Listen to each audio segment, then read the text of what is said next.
So I have a lot of custom charts to show you tonight, woven in amongst this PowerPoint presentation, and I'm sure there'll be requests for copies of them. I will do my best to try and get them up on Chart Exchange as soon as possible, but I'm running flat out with some grant deadlines these days, so it may take a little bit. And there are some other pieces of the puzzle that need to fall into place as well with some of them before they can go out.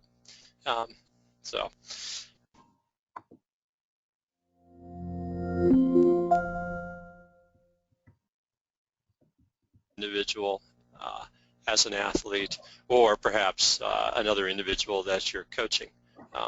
And I've loosely organized the examples that I'm sharing with you around three questions here. Basically, who are you, which is really sort of a spot check of your characteristics at a given point in time. So descriptive of you. Secondly, to try and show you ways of looking at the data that would allow you to gain insight into how you respond to training. And not everybody necessarily responds the same way quantitatively or qualitatively, but by looking at your data and using the analytical tools that WKO4 provides, you may be able to gain important actionable intelligence that could be useful going forward. And then finally, talking a little bit about how should you train. Now obviously that's related to who you are, how you respond to training, but also your target events. And since I don't know what your target events are, it's a little bit difficult for me to talk about specifics in that context. And 2 and 3 are sort of blurred together in a way.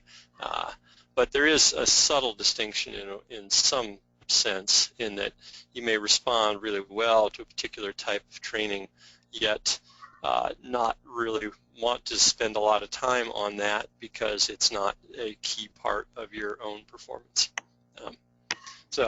But I wanted to try and provide a little bit of guideposts here rather than just throw slide after slide after slide at people, which is what I like to do. So starting with the ways in which WKO4 can be used to gain insight into who you are. A lot of this, not all of it, is based off of the power duration model, which was introduced with some webinars a couple years ago now. The power duration model actually is a bit of a Swiss Army knife in that it allows you to do a lot of things. So we're really just starting to get into that now, and there will be more to come in the future. And there are lots of ways you can actually plot this, but this is my preferred way. You'll notice all of my charts and reports, I've labeled them with my own name. That's not because I'm egotistical. That's so that when I go to search for them with the chart picker, they're easy for me to find. Yeah. But here is the power duration curve, my actual mean maximal power data shown in yellow, the fitted line shown in red there. Down here, the solid gray line is 95% of my best 20-minute power in the last 90 days, and the dashed line is the model-derived FTP. So you can see for me they agree almost exactly. And again, this is for the last 90 days, which is the reporting period that is used by default for the so-called hero metrics up top.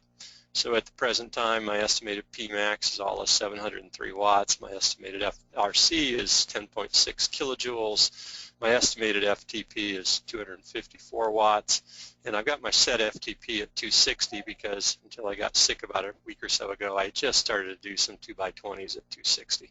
So it looks like the model derived and my other approach are agreeing there within 6 watts, which would be what, about 2% or so. And then the variability or the uncertainty of the parameter estimates I've included on the face of my figure here because I like to see those as well. So just at first blush already you can see how this may tell you something about yourself you may not know. You may be have been estimating your FTP a particular way and overestimating or underestimating it. You may have really no clue what your potential is at shorter durations because you've never tested it or measured it, or you've done 1-minute tests and have put it onto the classic power profiling tables, but that's based on just what you can do for 1 minute. And maybe that's a particular strength for you, maybe that's a particular weakness for you.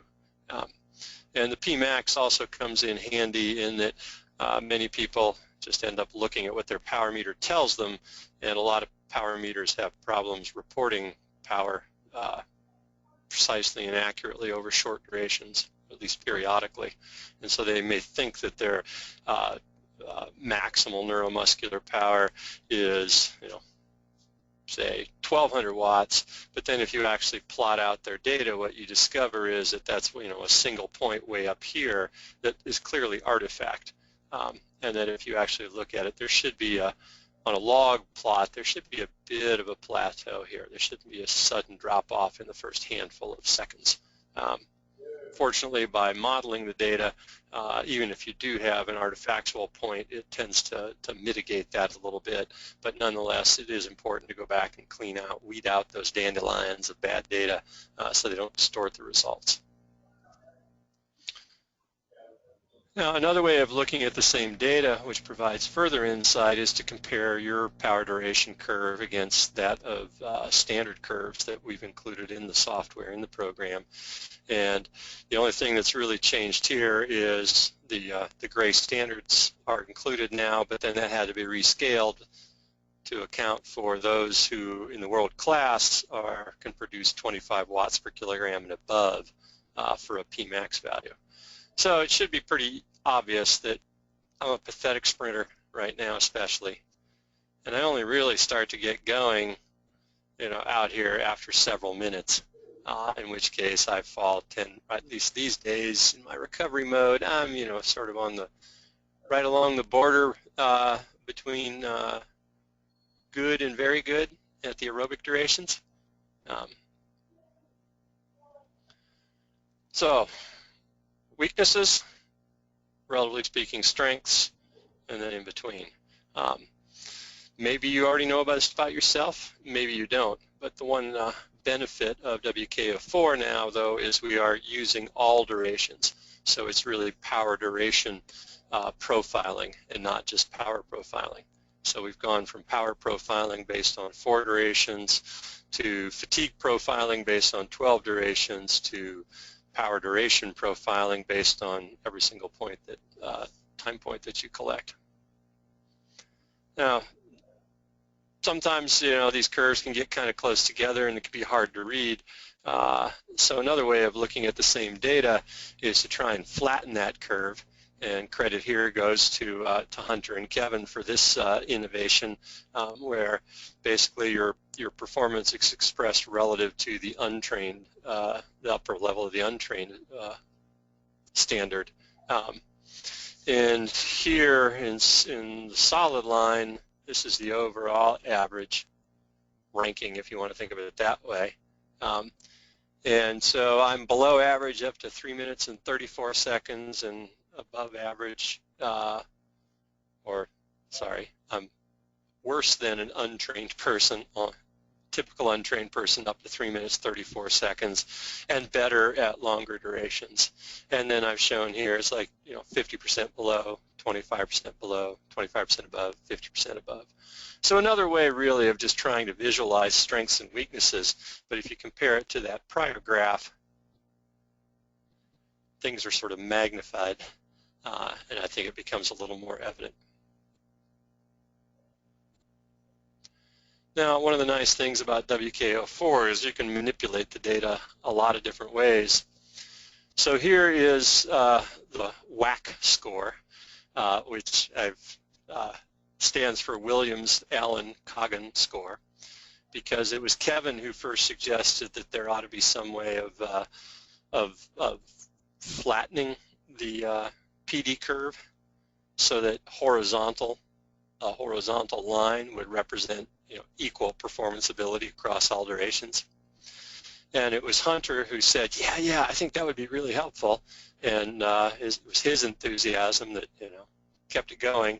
And I take credit. I calculated this the same way that the Mercier score is calculated in running, and that is it's expressed relative to world-class performance. So you can think of the WAC score here as your power at a particular duration as a percentage of what it takes to make it into the world-class range. So again, a way of trying to magnify differences, and you can see I'm weak at short durations, better at longer durations. And then just for fun and grins and giggles and bragging rights, again, because you have the ability to manipulate the data as you wish within WKO4, I've also calculated an age-adjusted WAC score, which assumes that I started falling off 1% per year at age 30, if you want to use that as a rough rule of thumb. So you might look at it, I've got it positioned out here over, bottom part's cut off, but positioned out over about FTP. So yeah, taking into consideration my age, I'm about 80% of world-class performance. Well, actually I'm only about 63% as good, but I like to take credit for, the gray hairs, and it's fun. So again, just another way of trying to focus on what are your strengths and what are your weaknesses. Extending that further, it's possible to type or phenotype somebody, which is something that's it's based on an advanced statistical analysis of the shape of your power duration curve. And here I've turned it into a report. And in my case, it's not particularly exciting because my phenotype is so much that of a time trialist that even when I train for other events, I'm still a time trialist. But in other cases, people's phenotype will flip back and forth depending upon the focus of their training. And in fact, Hunter jokingly sent me a screenshot from WKO4 where he said he had the chameleon phenotype because he was able to shift himself between sprinter, TTer, and all-rounder depending on the focus of his training. Now, this is similar to what has always been done since the power profiling tables were developed, but with the added benefit, twofold, of relying upon all of your data and not just for semi-arbitrarily chosen durations. But the other benefit to it is that it's it's an objective statistical analysis. And we plan to develop this more into the future. So no more trying to read the tea leaves, or if you have kids who have watched WKO4, no more trying to look for the Grimhold in the teacup I can't remember who the divination teacher was in Harry Potter. Well, continuing that even further, relying upon, in part, the power duration curve, but other information as well, you can even start to make some estimates of people's physiological parameters. Now, I'm an exercise physiologist by training, so I kind of, this kind of stuff I find really interesting, but I'm also the person who coined the saying, the best predictor of performance is performance itself. So really that's what matters the most, how much power you can make and for what duration, and trying to make more power for relevant durations. But sometimes achieving that goal can be aided by having information about somebody's actual physiology gained either by submitting themselves to laboratory-based testing, or in the case of WKO4, we can make some estimates of those things. So you can see here's a list over the 15 plus years I've been, or the 15 years of data that I have on myself. My estimated VO2 max here, when I was 40-ish, running,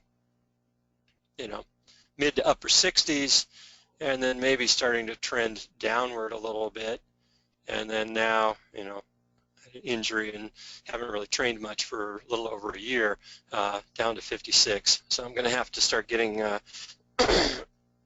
getting on the ball here if I'm going to achieve my goal of having a VO2 max of 60 at age 60. But hopefully we'll be able to get back to that point. And down here is my estimated muscle fiber type. In my youth, based on multiple muscle biopsies, I was 75 to 80% type 1 in the vastus lateralis.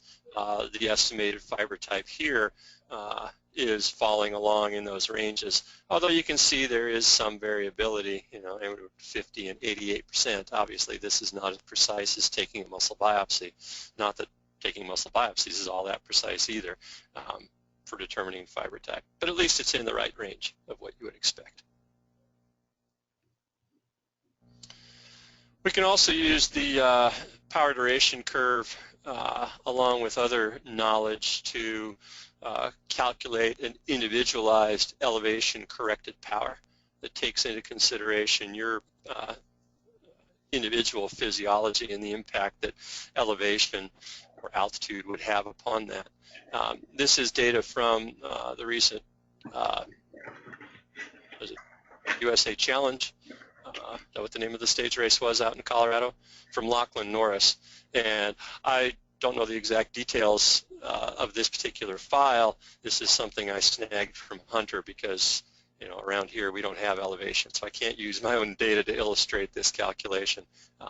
So down at the bottom is the blog post where Hunter explains exactly what was going on, which stage this is from, etc. But what you can see is the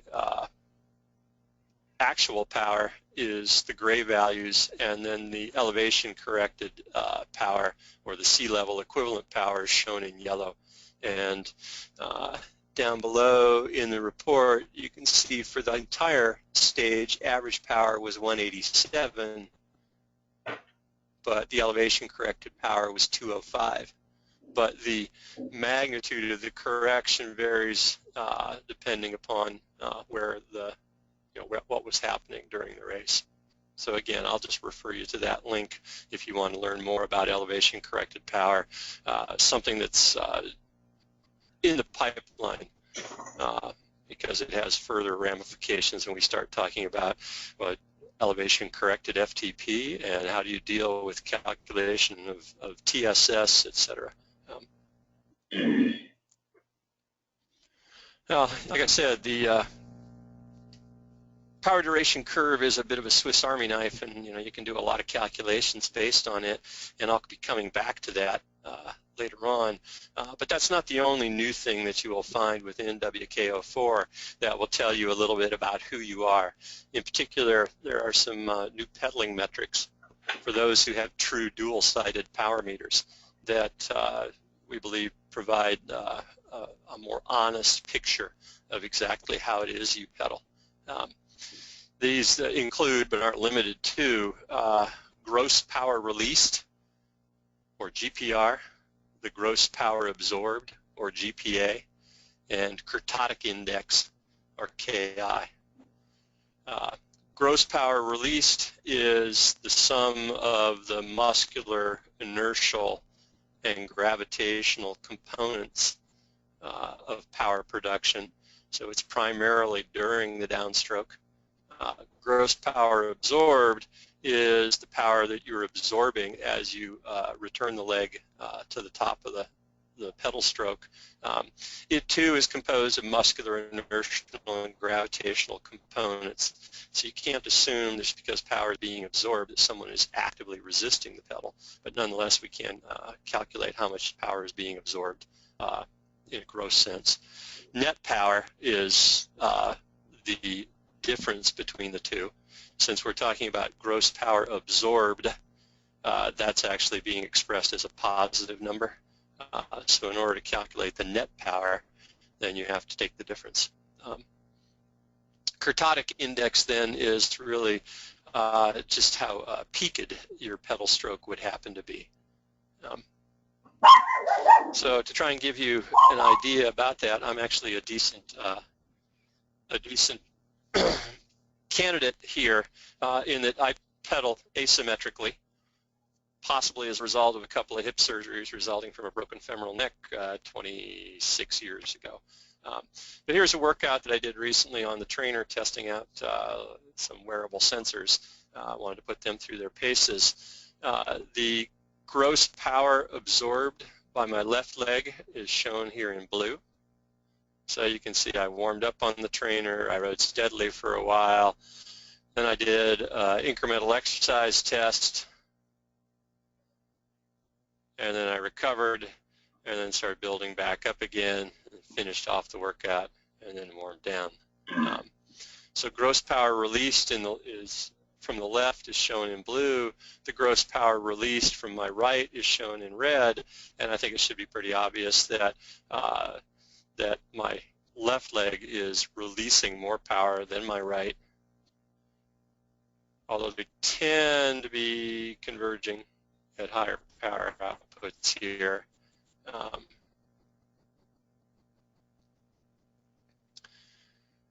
In terms of power absorption, you can see that my left leg is actually absorbing less power, and my right is absorbing more power.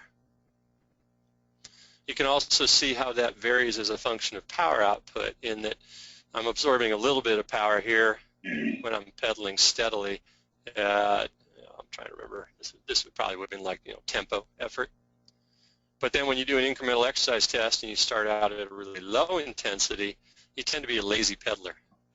So I actually absorb more power. But then with increasing exercise intensity, you tend to do a better job of getting that trailing leg out of the way of the rising pedal. So the gross power absorbed decreases, and if I actually start sprinting, it can go all the way to 0. And then finally, the kurtotic index up at the top, a measure of the peakiness. An average value here might be 4 for a typical person. Somebody who has a lot of fast twitch fibers, a sprinter who really punches the pedals, they might be up around 5. Somebody who's more slow twitch and pushes the pedals more might be, a little less than 4. Well, you can see that my left leg, the kurtotic index, which is over here on this axis, is 3.5, and my right leg is even lower, running between 3 and 3.5. So the sum total of all this, whenever I try and describe my pedaling action to people, is that I push with my right and I punch with my left. So it's push, punch, push, punch, push, punch. And it possibly or probably as a result of the fact that I punch that left pedal down harder is probably why I'm absorbing more power on the contralateral side. So when I punch that left pedal down, the right pedal rises up and smacks me in the shoe. So in reality, though, I'm probably more like push, push, push, push, because even my left leg doesn't really punch the pedal very hard. Now, the other thing that is obvious when you look at this, though, is these dual-sided power meters. I mean, there's a lot going on, and so it's not uncommon to, have oddities, data dropouts, weird data spikes, and that kind of thing. So another way of looking at the same data is to plot it as a scatter chart, and then you can focus on where the vast majority of the points are, and even scale it or visually choose to ignore the extreme outliers that are just data artifact. This also allows you, in this case, plotting it against power on single-sided power, to kind of get an idea of how your pedaling action varies as a function of your power production. So this is the famous ZORRO chart, so named, I think, obviously, for the shape that it frequently forms, at least if you have a wide range of power outputs. So the coloring is the same as before. This is single leg power, either left or right, and here is gross power released on the left side and gross power released on the right side. So this comes back to what I was saying before.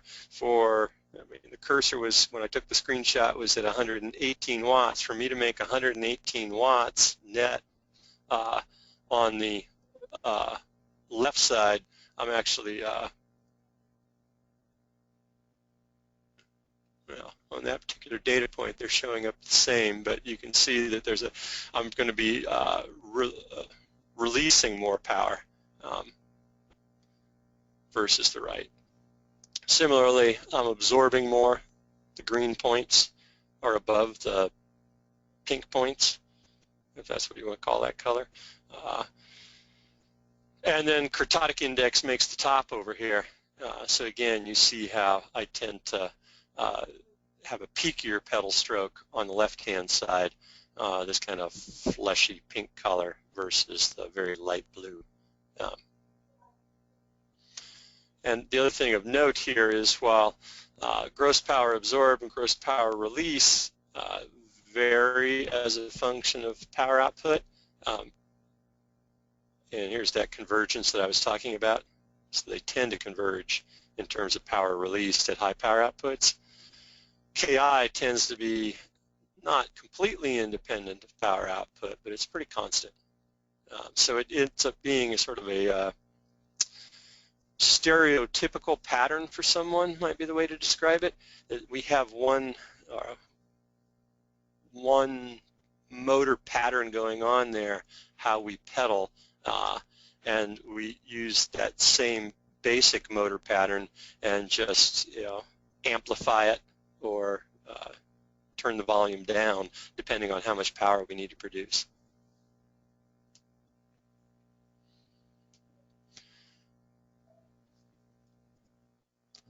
And then finally, if you want to get really fancy, you can actually combine these different ideas. And here is a bilateral power duration curve. So this is my the PD curve fit to my left leg or right leg power independently, so that I can actually calculate the P max for my left leg, the P max for my right leg, the FRC for my left leg, the FRC for my right leg, and the FTP for my left and my right legs. Never really thought about the fact that you had separate FTP for each leg, right? But this really does sort of show, I'm a slow twitcher to the core, but I'm especially a slow twitcher on the right, in that my Pmax is lower and my FTP is higher on the right side, whereas my left leg is a little bit less of a pure time trialist.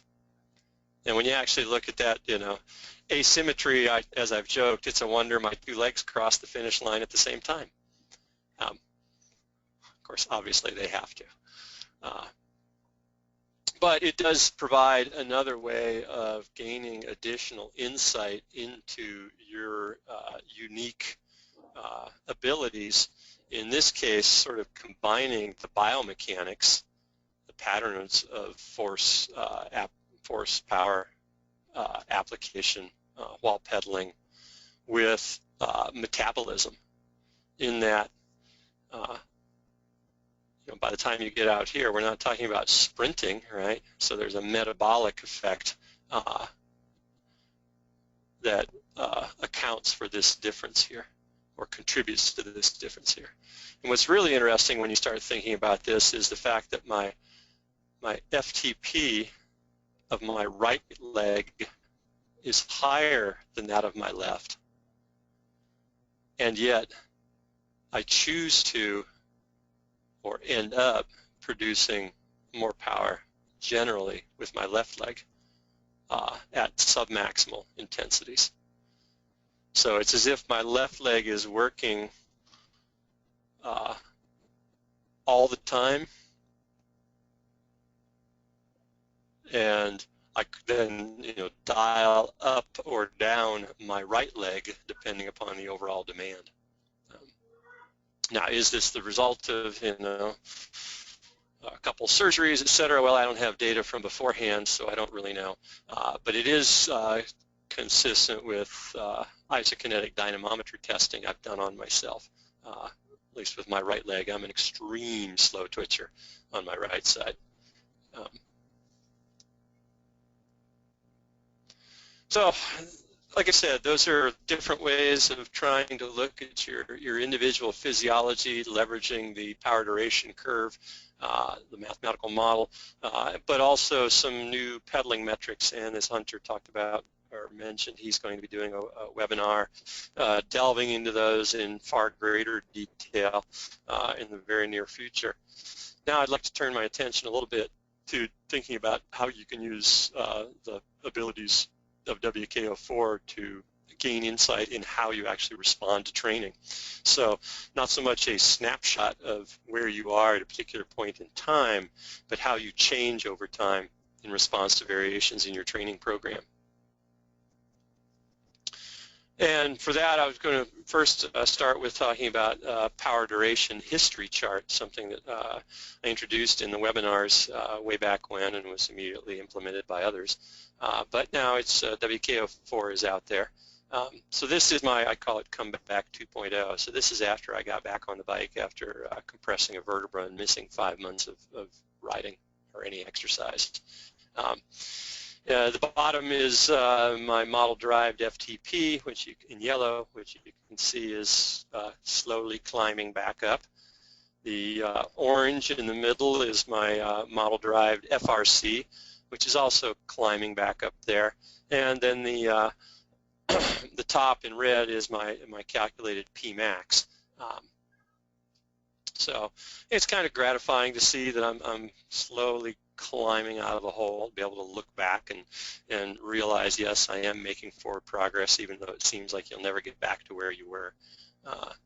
But the power duration history chart allows you to, get that 64,000 foot view of how your fitness changes in response to variations in your training program. And of course, you have to know what you did at different periods of time in order to interpret this. But it does give you a very useful tool in that regard, especially if you expand beyond just a single season, but start looking like what happens over multiple seasons. So here's my power duration history chart for the last 15 plus years that I've been using a power meter. And so you can kind of see, cyclic variations in FTP on season, in season, out of season, in season, out of season, blah, blah, blah, blah. You can also see that there's a gradual downward trend in P-max and more so probably in FRC. FTP is hanging in there pretty well, although if you actually do, put a linear regression on here, which you can do within WKO4. It's the SLR, simple linear regression function. You can plot a regression line on there. It is also tending to slope downward. To delve into this in a little bit more detail, though, back here I was focusing on TTing, and in fact I had my highest model-derived FTP of all time right in here of 308 watts. Whereas now I peaked out before I crashed my bike. I was down to like 294 or so. So I've lost a little bit. Actually, getting a little ahead of myself. The prior season here, I was focused on mass start racing and was doing everything, crits, road races, did some track racing. My goal was to win Best All-Rounder award out in what's now the Mid-Atlantic bicycle racing for the 40 plus. So I had to be a bit more of a jack of all trades. So you can see my P-max was at its highest of all time.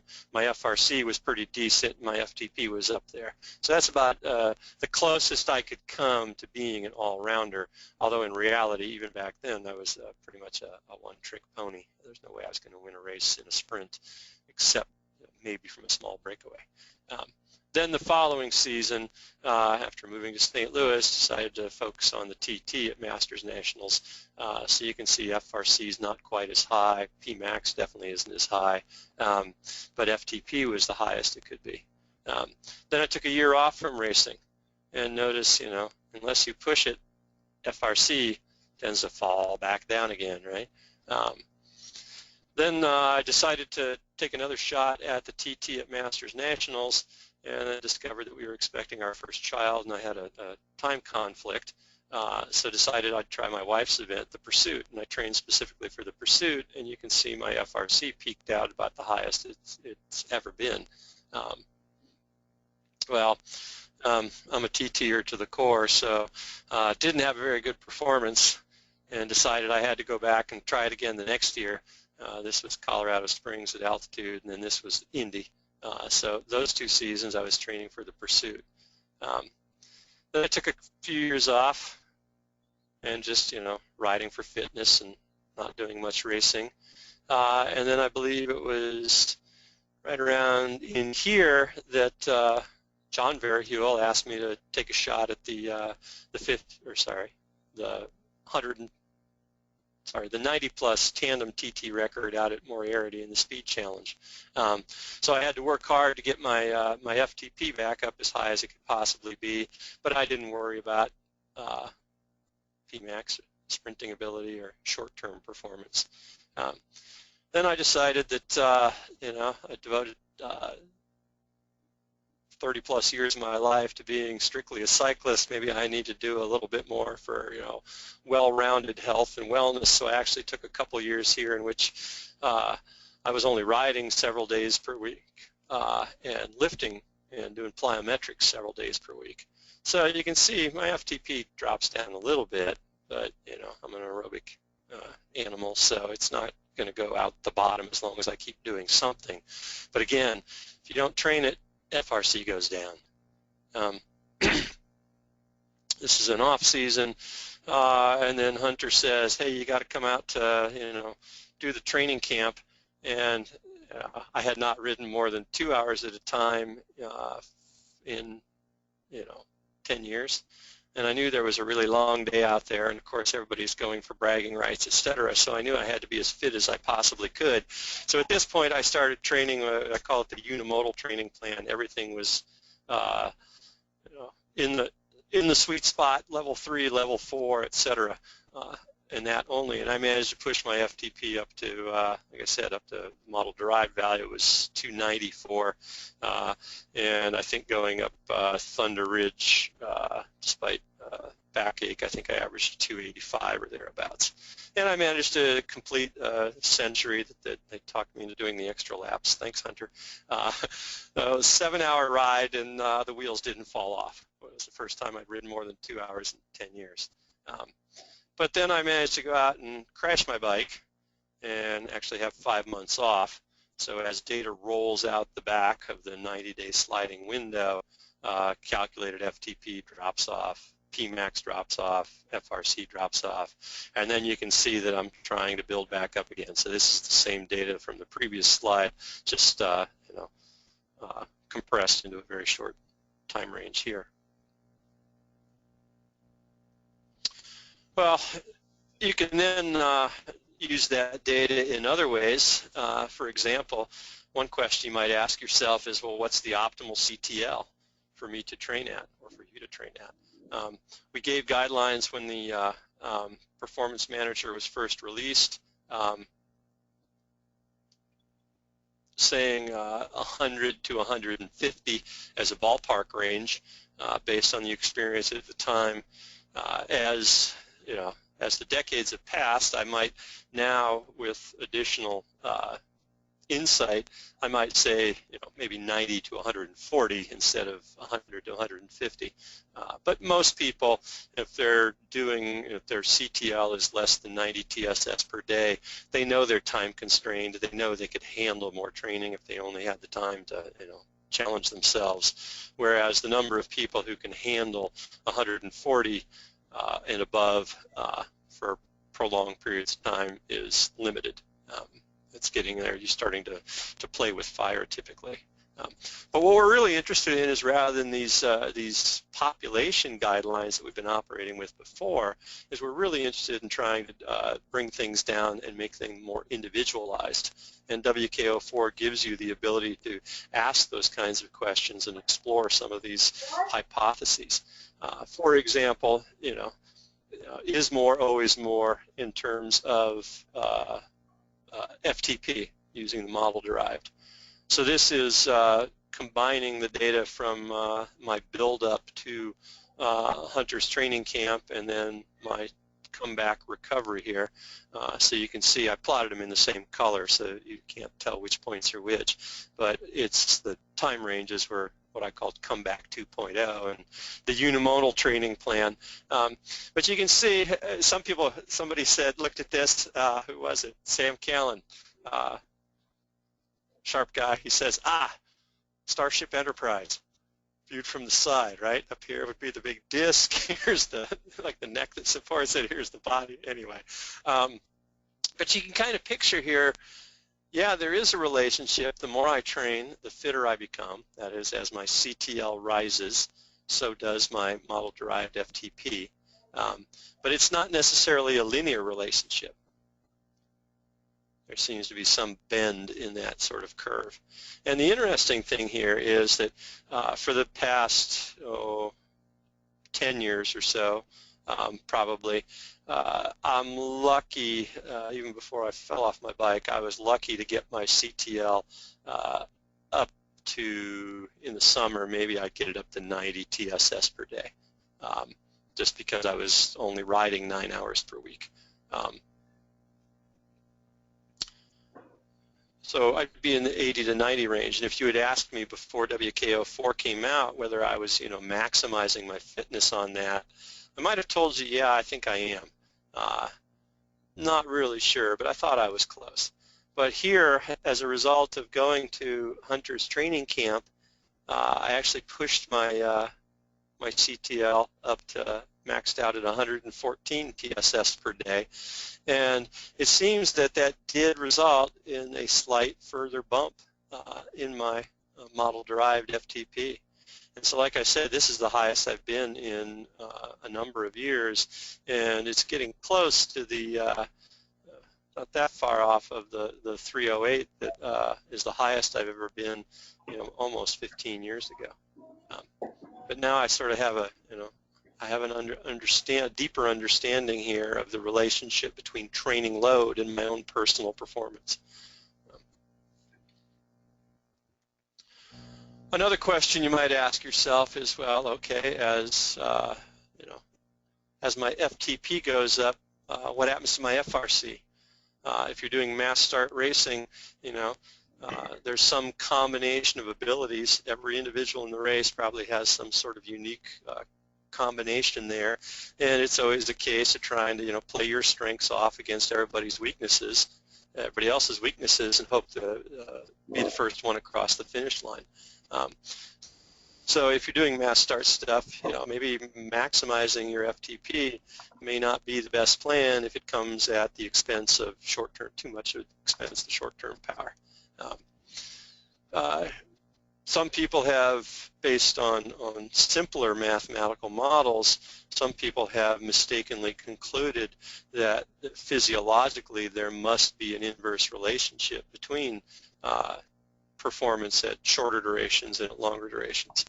And while it's true that at the limits the adaptations required are different, and at some point you don't have the time and energy and ability to recover to maximize all of your abilities at once, you don't necessarily have to have a trade-off. In fact, what they've been looking at, I believe, is just a mathematical modeling artifact as a result of overly simplistic model. There's a case study that I wrote up that's slated to be posted. Hunter's already got his up. Tim has one. I have one coming where I describe my wife's data leading up to her pursuit championship, and in there showing how both her Pmax, FRC, and FTP were rising simultaneously. And I have some of that data here later in this presentation. But in this case, it's my own data and looking across 15 seasons. And yeah, I don't know if you actually did a correlation coefficient where it would be, whether it be statistically significant or not. I imagine it would be, given the large number of data points you have there. But nonetheless, if anything, the slope is positive. And that is, the fitter I am in terms of my FTP, it also means the higher my FRC tends to be. And this actually intuitively makes sense to me. I've always sort of known that, you know, the more I train, the bigger my legs become and the better I perform. I'm not one of these people who actually, you know, loses weight by training. Instead, for me, it's an anabolic stimulus. Whereas if I don't ride a bike, then I lose weight and my legs shrink and my performance goes backwards.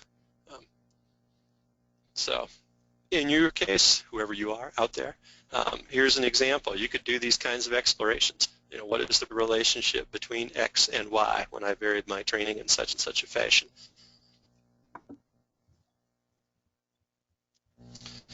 And finally, I'm going to leave plenty of time for questions here because I'm sure there will be some. And I always shortchange people on questions. But finally, I want to try and continue on and talk about how you can use WKO4 to think about how you should train. And again, to some extent, that's dependent upon what your goal events are, and only you know what those are, and the software can't know what those are. But there are analytical tools within the software that can help guide you. In particular, the individualized training levels. So this is just a screenshot of my current individualized training levels calculated off the power duration curve, and I'm going to talk about those in a little bit. But I also wanted to show this to sort of show how I manage my set FTP. Well, I guess I should say how I use the model-derived FTP to help me manage my set FTP. You know, modeling, as useful as a tool as it can be, is not necessarily perfect. So we made the executive decision very early on that we were not going to automatically push the model-derived values into further calculations, and instead leave it to the user to decide, okay, what am I going to set my FTP for to calculate TSS, etc. But this chart gives you the ability to sort of compare how you've got your set FTP and how your model-derived FTP is. And you can see I really don't like to micromanage my set FTP, so I never change it by anything less than 5 watts at a time. And you know, it's always a work in progress. You're both looking forward and looking back. So at the time here, the model-derived FTP started to go up, but then we took a vacation to Florida, and I was off the bike for like a week or something like that. It came back down again.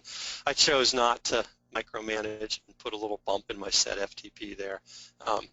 It's really the big picture is what I'm interested in. So that's how I've got my set FTP.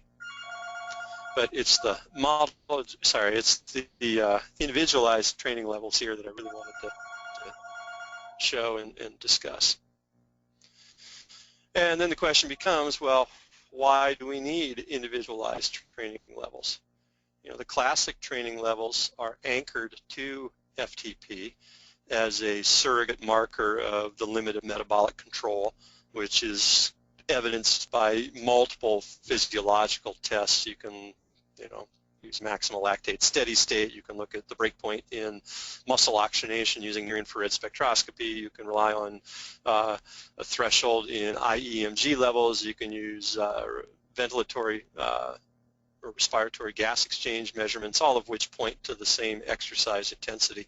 And that is what I like to call your indicators of your muscular metabolic fitness, which is my counterpoint corollary to referring to VO2 max as your cardiovascular fitness, because it's really your characteristics of your muscle, particular how many mitochondria you have, but also fiber type, capillarization, etc., recruitment patterns that determine your metabolic responses to submaximal exercise and are the single most important physiological determinant of endurance exercise performance. So it makes perfect sense to use that as an anchor point when trying to define training levels. And as this graph shows, it actually works quite well down to relatively short durations.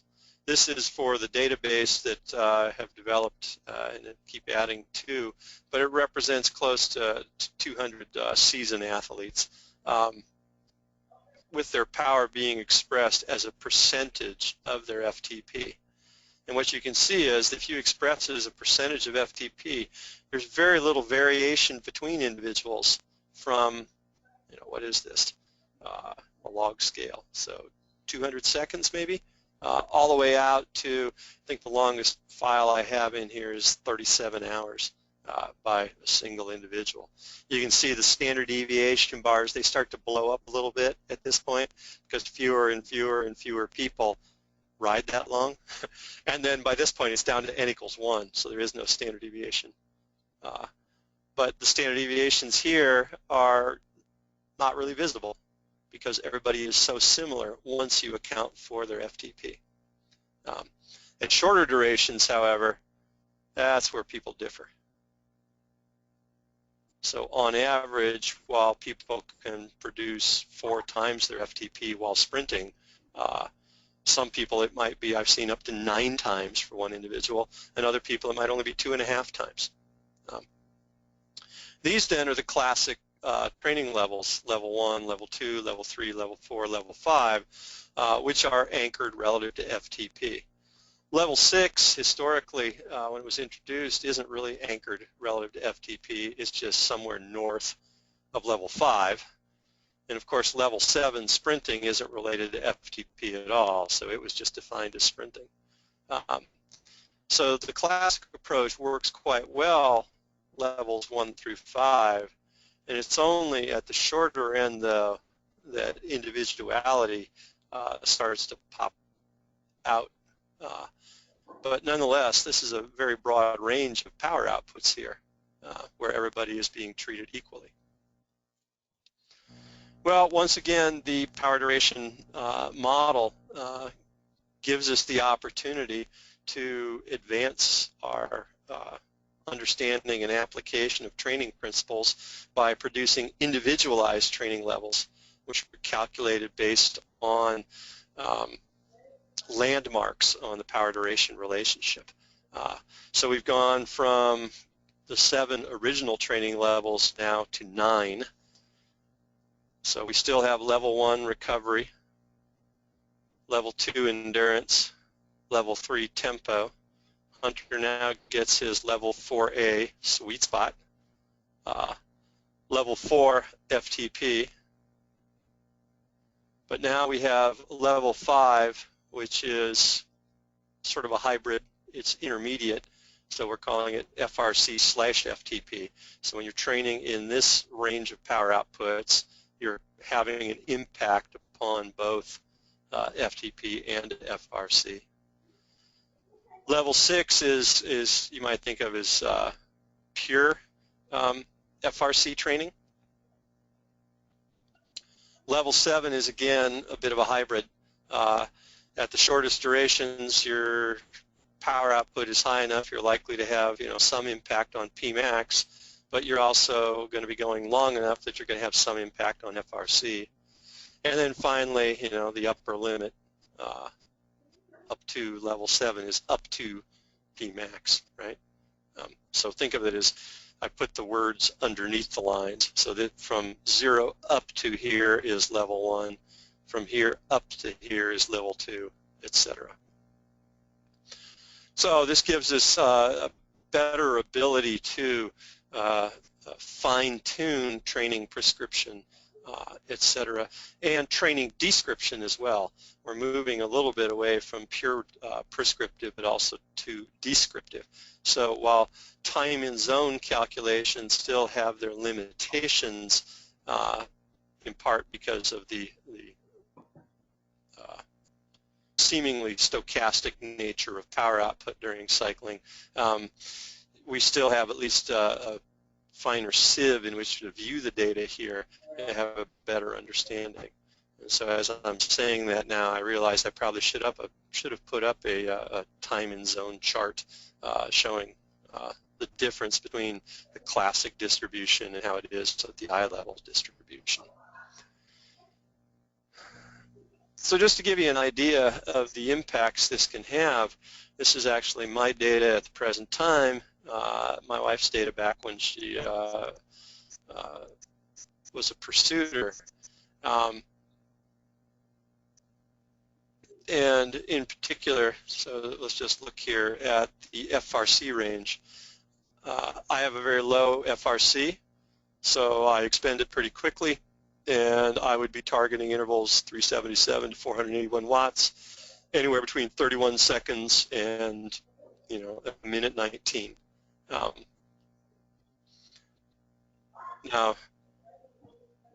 you do have to keep in mind these durations represent for a single all-out effort at these power outputs. And that's one way of training your capabilities. But when you start designing interval training programs, you can manipulate work-rest ratios. For example, you know, you can train VO2 max by doing, you know, 30-second on, 30-second off intervals. So even though the duration is, you know, in these ranges, 30 seconds, because of the short recovery period, the power actually has to be lower, and that would be a workout more down in this range. But nonetheless, it does give you some useful guidelines. If I compare that, look at my wife's data over here, her FRC more than 2.5-fold greater than mine, the highest I've ever seen for a female cyclist. And you can see even if she goes all out in a kilo, she's just starting to tap her complete functional reserve capacity. So idealized or optimized FRC intervals for her would be longer in duration at higher power outputs than, especially at the top end, than it would be for me.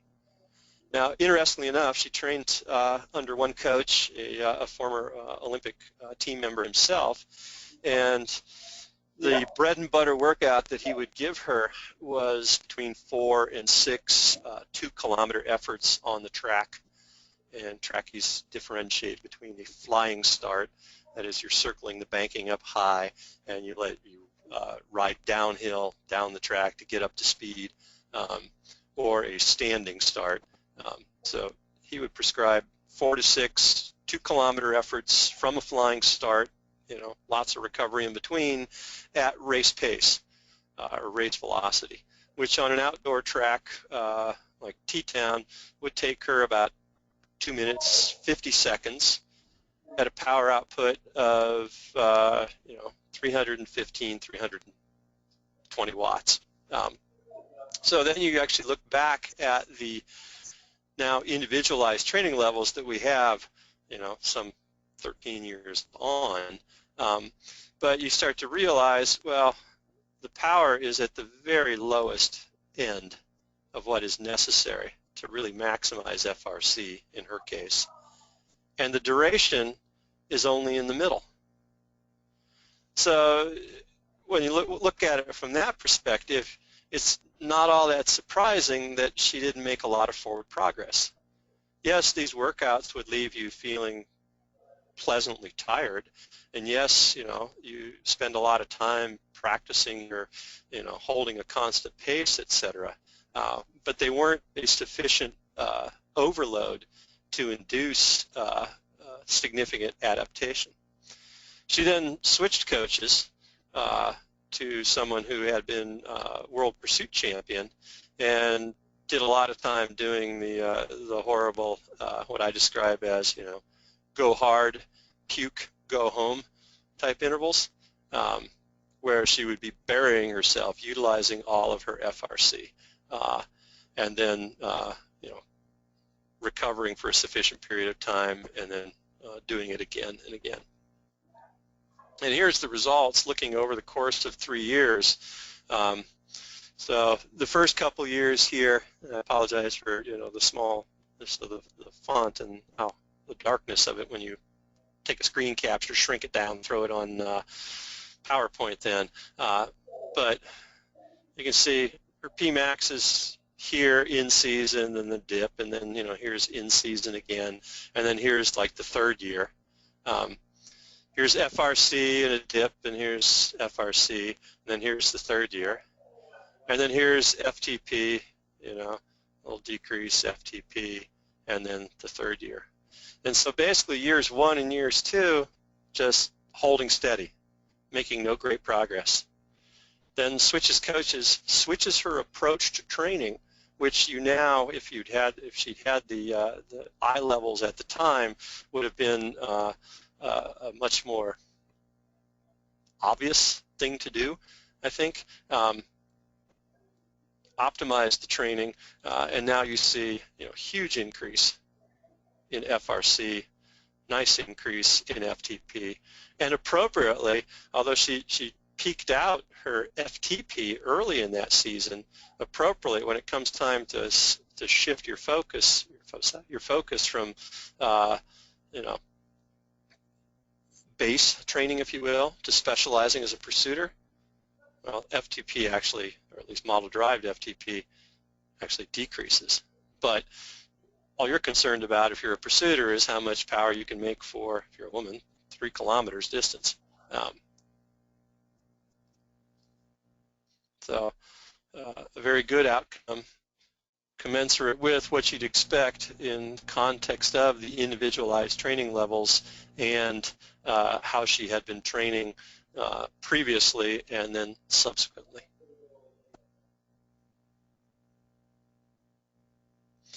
So the summary, the thought I want to leave you with here is the fact that WKO4 is a very powerful tool with your ability to create all sorts of charts.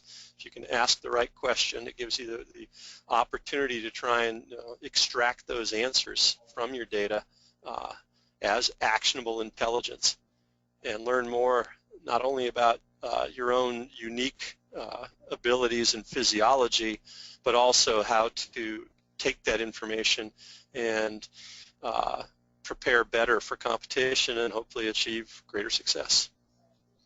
Now, I will turn to the questions here. I don't know if Hunter, you said you were going to step away. I don't know if you want to play moderator or not, but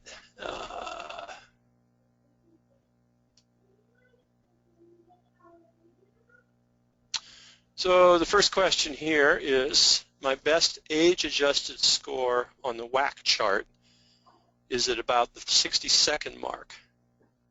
This is, however, a low point on my strengths and weaknesses chart. How is this possible? The explanation there is that the strengths and weaknesses chart, which I believe is one of the defaults, and you notice I didn't show it, I would have to go dig for it. The strengths and weaknesses chart is actually referencing you to the lower end of the pay scale, if you will. The reference is actually, I think, the middle of the so-called novice range, whereas the WAC chart is comparing you to what is a world-class performance. And in fact, the way the standards have been generated, the curve shapes are not identical. So this is one reason why we've got both of those out there. And sort of time will tell which one gains the most traction, I think, proves that to be the best approach.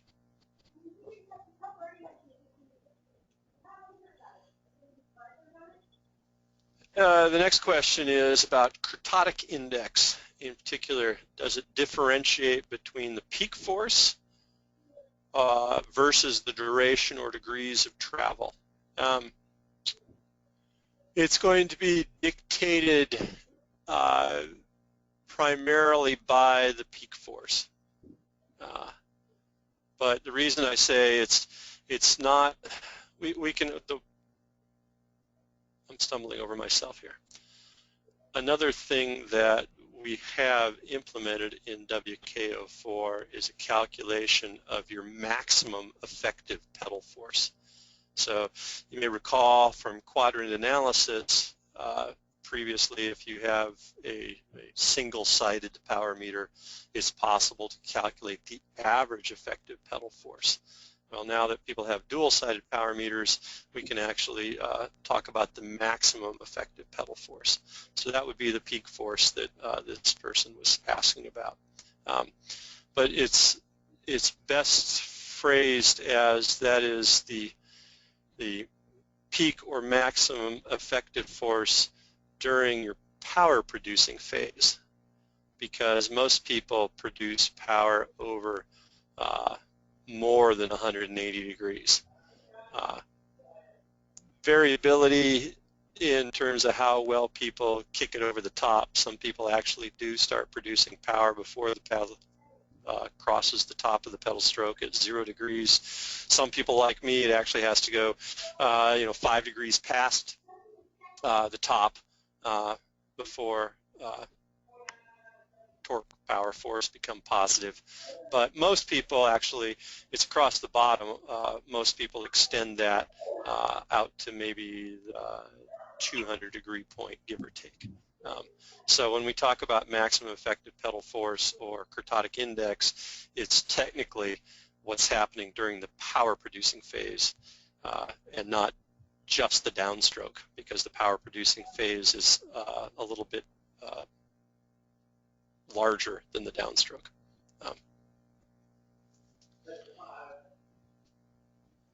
And someone asked, is this chart available on Chart Exchange? They've asked it while I was showing a particular chart. The answer is probably not, because I'm way behind in uploading various charts. So hopefully we can rectify that situation. If people want to, send me an email, clamoring for specific charts, etc., that will certainly serve as a reminder. And someone is asking, is FRC 30 to 90 seconds? FRC is the amount of work you can do during continuous exercise above your model-derived FTP. So it's really an area, and it doesn't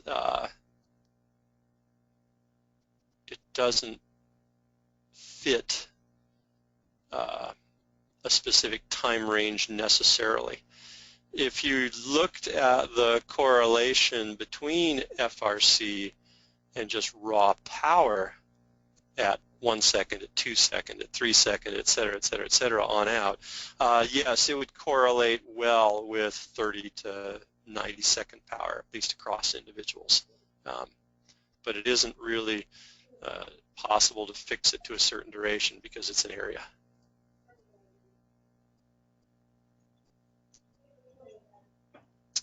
And then someone was asking where to find the phenotype charts. Your phenotype is, your auto phenotype is reported automatically in the left-hand explorer when you're at the athlete level. What we're still, like I said, expanding upon is how to report that information. The statistics allow us to tell you what's the probability you are a particular phenotype. We could expand phenotyping. Right now we just have 4 of them. We've talked about expanding it to the Briggs-Myers sort of 2 level. So you could describe somebody as being, say, a TTer pursuiter, whereas somebody like me is just a TTer. It's possible to produce phenotype maps, and I've done that with large numbers of athletes, and those can be kind of interesting, and look at different individuals, how they are in relation to each other on a map, or even cooler is the same individual over time as they try and change their phenotype by changing their training, try and navigate to a goal. But those charts are far more interesting when you're dealing with multiple athletes, and when you only have yourself, it often is just a single lonely data point, or maybe 2 or 3 on a big empty field. So we haven't implemented them yet. The phenotype report that I showed, don't know if that's up on Chart Exchange yet or not, but the expressions are available to you if you want to try and play with different ways of doing it yourself as well. And on that note, I strongly encourage anybody who wants to start experimenting with writing their own expressions in general means, share them and we'll see if we can get those up on Chart Exchange. And I unfortunately don't remember who it was. Somebody Hunter knows. Very quickly got up to speed, and they produced a really nice chart. If you remember the way back in the day, the classic power profiling, we have 5 second, 1 minute, 5 minute, and then an FTP column. Well, FTP can be either FTP, set FTP, if you're just filling out power profiling chart in Excel, or it could be something like estimated as 95% of 20-minute power. Well, there was actually a secret hidden switch in one of the earlier versions of WKO4 where you could flip the power profile chart and look at it the way you wanted to. And this coach had historically used 95% of 20-minute power, so he wanted to see the power profile chart that way. So he added a 5th bar. So he had 5 bars. The default chart that comes with WKO4 has 5 second, 1 minute, 5 minute, and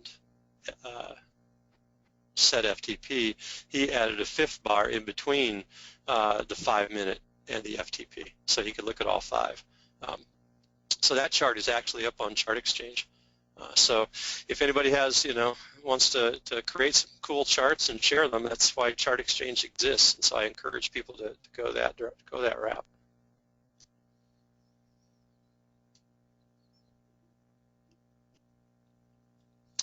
And then here we have a question from someone who rides a recumbent, who wants to know whether the pedal stroke analysis would be confounded by a riding position where bottom dead center is at about 90 degrees straight out from you, as opposed to about 180 degrees. I hadn't really thought about that, so let me think for just a second here.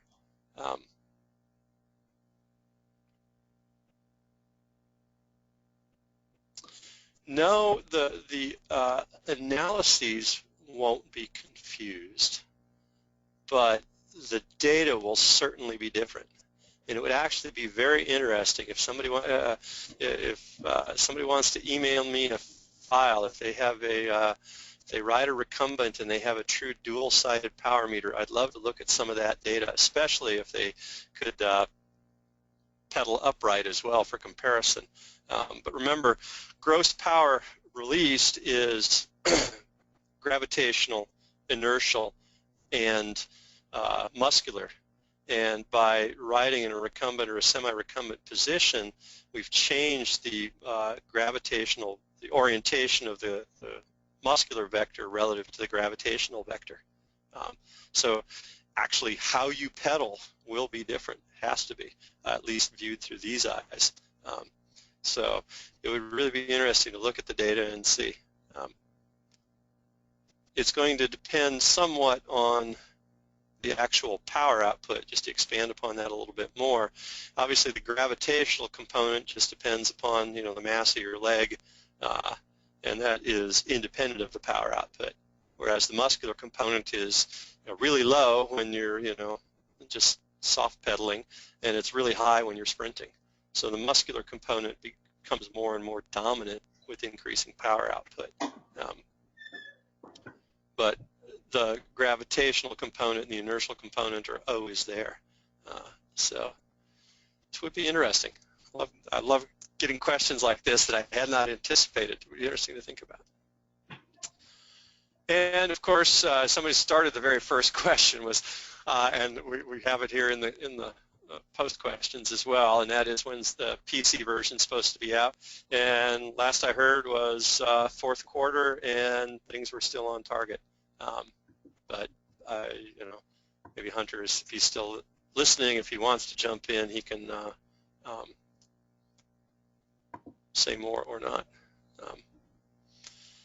Any more questions out there? Andy, this is Tim. We're going to release PC by the end of the year. That's our target. We're always trying to improve upon that, but that is the target, and we'll keep everybody updated. Hey, Tim. Thanks.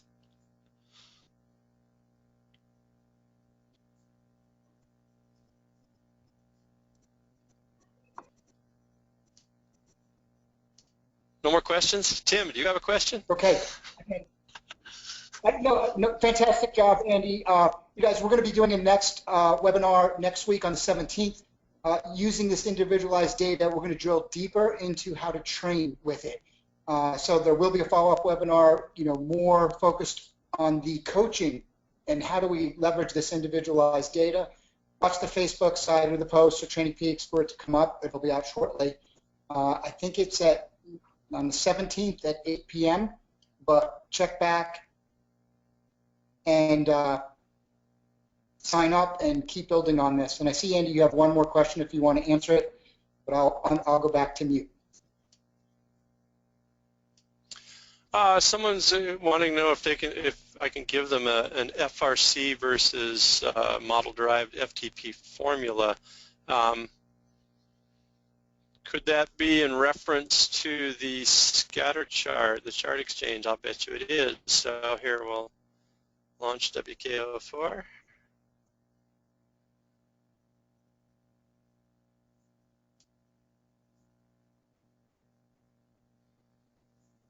Everybody should be seeing my WKO4.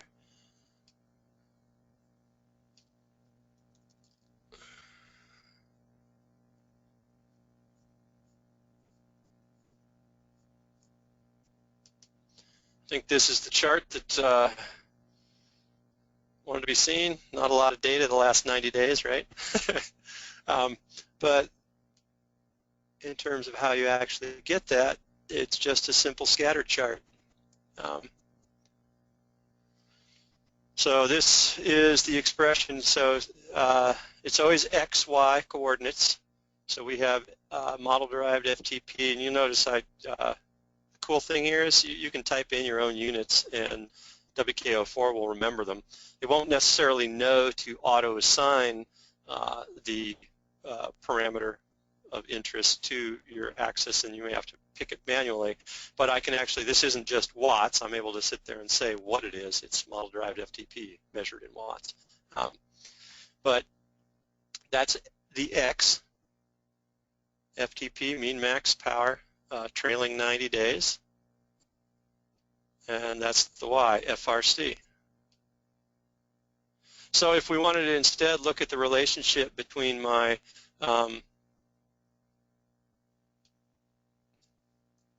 my FRC and my P max,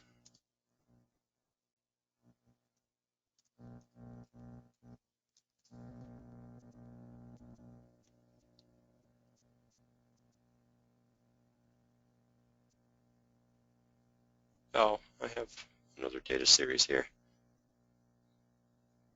We'll get rid of that one for now. And then should we go for 15 years worth of data? Might take a while.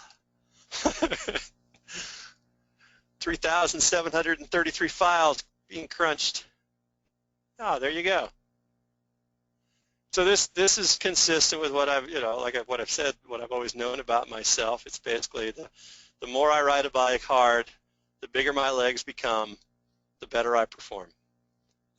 So it's actually a positive relationship in my case between my Pmax and my my FRC. Of course, you would expect that if you looked across individuals, because the fast twitchers would tend to have a higher FRC as well as a higher Pmax. But it's interesting to see it even within a single individual. And if you wanted to throw a trend line on there, I'm showing off now, aren't I? I could just take that data series. I'm going to copy the whole thing. I'm going to add a new one.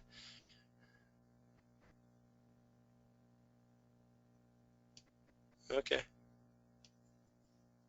Hello.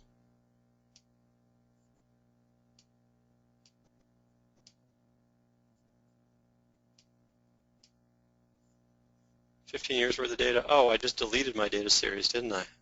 Oh! I meant to hit the plus and I hit the minus. Here, put that one back. Now add another one. This is when you have a lot of parentheses. Kevin's recommendation is to work from the inside out. I actually sort of like to work sometimes from the outside in. So if I want to put a simple linear regression line on there, I'll often like type SLR in the parentheses, then I'll put my cursor in between and then insert my formula there. And we're going to go up and we're going to turn this back to circles. And then we're going to make that the right color. Oh, one suggestion. If you do get into making your own custom charts, there in the color chart picker, we do have a bunch of predefined colors, and best practices would be to use these whenever possible, because as I was pointing out to Hunter, it's like the customization here is fantastic, but it's going to kill Hunter, because Hunter's going to go around and give talks, and somebody's going to say, hey, come look at my data, and they'll have used all custom colors, and it's going to take him extra time to get oriented. So that was the point. We said, you know, we need to predefine some of the colors. So if at all possible, please adhere to that, and that'll make everybody's ability to jump back and forth better. Yeah, thank you. So yeah, you can throw a simple linear regression line. Much appreciated. Much appreciated. Yeah. I'm picturing a picture. You're like the chess grandmaster, Hunter, and you're having to walk up to the board and appraise the game at that instant, right? Yep. And react. Yep, pretty much. So just think, and I actually play chess with my son, and he likes to on the Mac here, and he likes to use a chess set where I have a really hard time telling the black and white pieces apart. I think they're like gunmetal gray and they're in 3D and this kind of thing, and it's like I make mistakes because I get confused by that. So hopefully that answers the question out there about what that expression might be.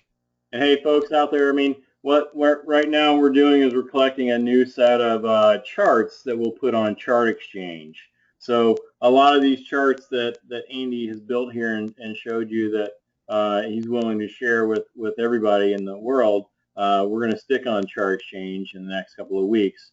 And also for all of you who are attending, if you guys have made really cool charts, then let me know. You know, just shoot the chart to me and Hunter at peakscoachinggroup.com, and then give me an explanation of the chart, and then hey, if it's good, I test it, makes sense, works, all that stuff, then I'll stick it on the Chart Exchange. So we're kind of trying to do second round of updates to the Chart Exchange right now. So look for some of these things coming out in the next couple of weeks. So hope you enjoy them.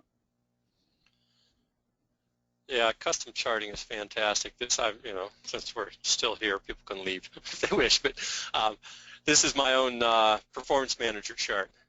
So I'm compulsive, so I labeled all of my axes with exactly what they are. But then I've also thrown a couple of horizontal grid lines on here. I consider a TSV between -10 and +10 to be neutral territory. So greater than +10 would be a positive TSV. And you can see I got sick, missed a little bit of training, and so my TSV has gone positive. Whereas below -10, I consider to be a negative TSV. So I threw a couple of horizontal grid lines in there, and right now it kind of looks like, is it Jimmy Buffett about, just keep it between the navigational beacons or something, Holding steady is what it is. I think, what other charts here? Individualization. What kind of charts have I made? All kinds of charts. Better not let anybody see my secret charts, right? Oh, here's the one I didn't put up there. Time in eye levels versus time in levels.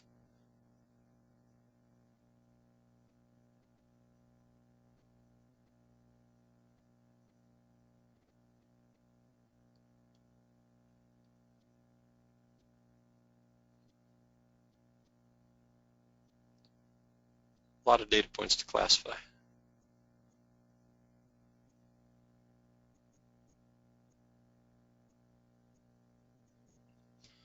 So at the top, Okay, so this is eye levels where I just have labeled 5/6, 6/7. So really should be, 7A and so on. But either based on average power, based on power, or based on normalized power.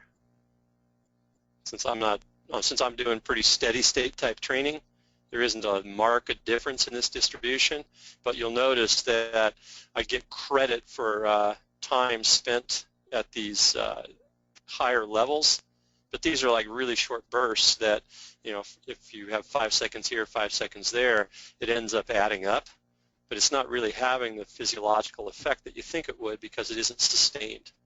Whereas if you use the normalized power approach to calculate time in eye levels, then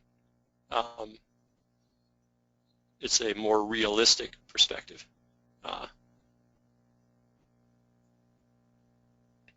So that's one I should probably put up there, huh?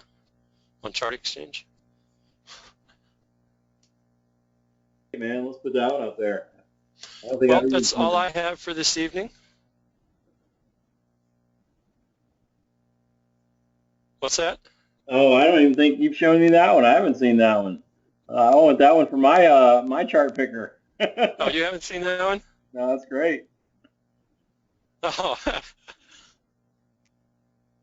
Well, you can do all kinds of things, It's like, do you want to know how your W prime compares to your FRC? Yeah, you can do that calculation. It's kind of an ugly because it hasn't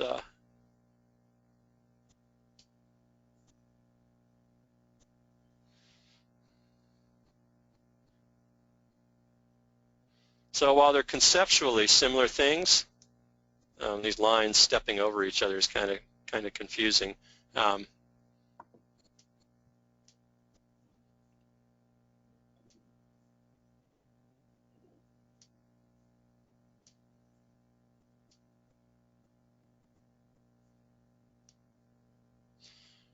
Conceptually, they're similar sorts of things, but you can see if you're using W prime and just cherry picking a couple data points instead of using the entire curve, you can see how, even if you're looking back over a month, how it tends to bounce around a lot more.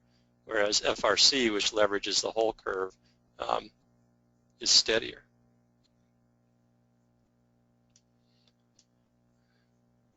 Oh, what other charts? I've made lots of charts.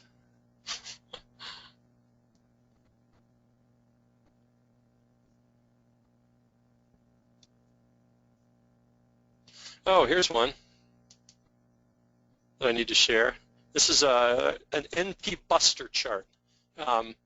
It's a way of quickly finding files that qualify as NP busters. So it is looking at normalized power, your best normalized power for 60 minutes in every file, and that's shown in the red bars. And then this gray line up here is set at 105% of model-derived FTP. So operationally, and it's it's somewhat subjective, but it works. But if you consider the normalized power algorithm to be good, Gestalt plus or minus 5%, then anything that goes above that gray line would qualify as an NP buster. So with this chart, it's very easy to find if any such things exist. Although if I do all of my workouts for the past 15 years, I think I had 2 NP busters here. I have 1 NP buster in my life, right here. Only once have I ever been able to do it. So you can use this sort of a diagnostic chart, and then you find it, and then you can go and see what's up with that file. Or if you're somebody who is a sprinter phenotype, you're going to have lots of cases where you go above, because people who can produce NP busters tend to be able to produce them repeatedly.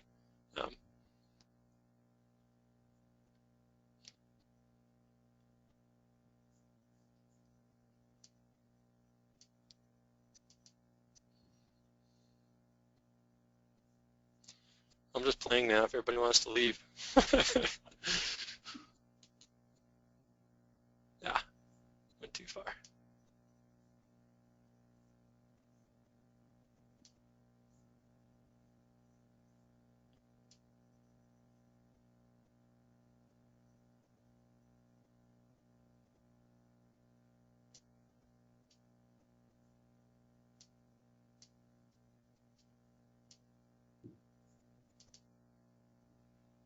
So has my wife ever produced an NP buster?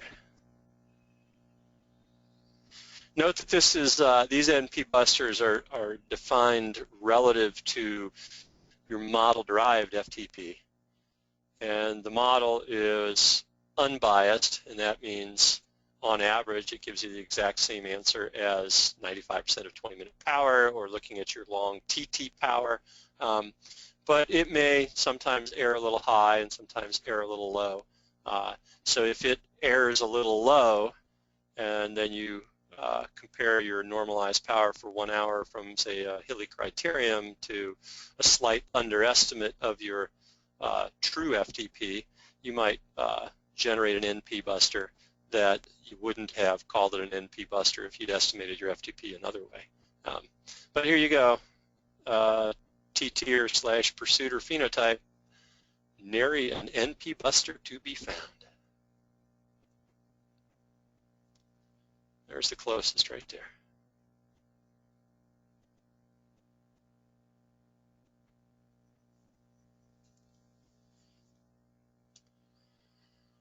All right, well, with that, I guess we will conclude tonight. I appreciate everybody's attention. Any follow-up questions, email me. Happy to try and answer them. All right, thanks everybody for attending. We really appreciate it. And again, we'll have some more webinars coming. We've got some great ones coming up, so keep tuned. Check out, if you haven't already, make sure you like the WKO4 page on Facebook.